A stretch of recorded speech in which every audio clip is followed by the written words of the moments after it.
In this video, I'd like to provide some context for the Biden family crime racket. Now, the evidence for this continues to pile up almost day by day, and there's smoking gun evidence provided not just by Hunter Biden's computer, but by Hunter Biden's business partner, who makes it really clear, based on text messages, based on phone messages, and documented records, that Joe Biden was in on it. And everything I'm saying is corroborated by emails, WhatsApp chats, agreements, documents, and other evidence. And the American people can judge for themselves. I brought, I guess, for record, 3 phones that spanned the years 2015 through 2018. These phones have never been held by anybody else besides myself. Now, at the debate, Joe Biden says, "I didn't take a penny from any foreign government." And strictly speaking, this is true. The Bidens have done very well, and Joe Biden's been very sophisticated and shrewd in the way he's done it. He's essentially offshored the corruption, which means he's been in politics, was in politics for more than 40 years. And during that time, his net worth really didn't grow. But what did grow was the net worth of his family members. A politician like Joe Biden, he has to disclose if he has $1,000 in General Electric stock. He has to disclose if he gets a $200 campaign contribution.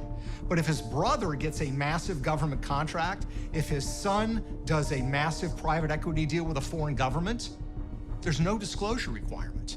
The family members were the bagmen. They collected the money, and then they split the loot with Joe. So strictly speaking, Joe got the money from Hunter. He got the money from James Biden, from his other brother, Frank Biden, from the son-in-law. In a sense, you can see that Biden is following the formula set up by the Clintons with a slight variation. In the Clinton case, they used a foundation. Hillary Clinton could say, "I never took money directly either."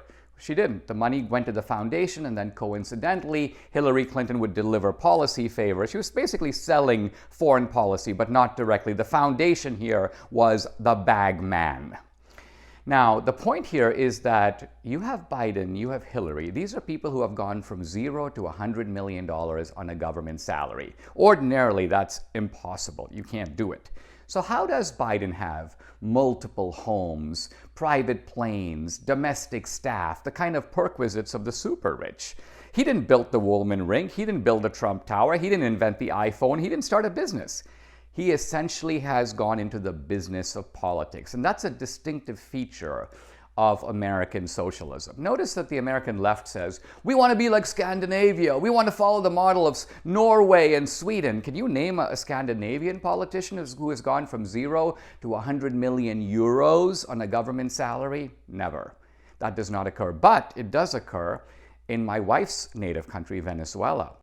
It seems there's one class of people who are living pretty well. Who are they? They're called the Chavistas.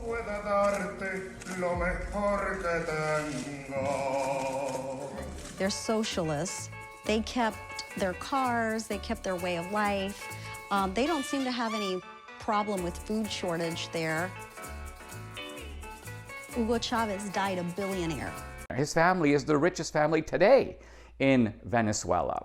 So the bottom line of it is these socialists are socialists when it comes to other people, but they're not socialists when it comes to themselves. They're entrepreneurs. They're industrious in the way they go about their corruption, and they rely on their allies in the media to cover up for them, to make it pretend like this is normal. I think we can all see it's not normal. These people are criminals, and they must be held to account.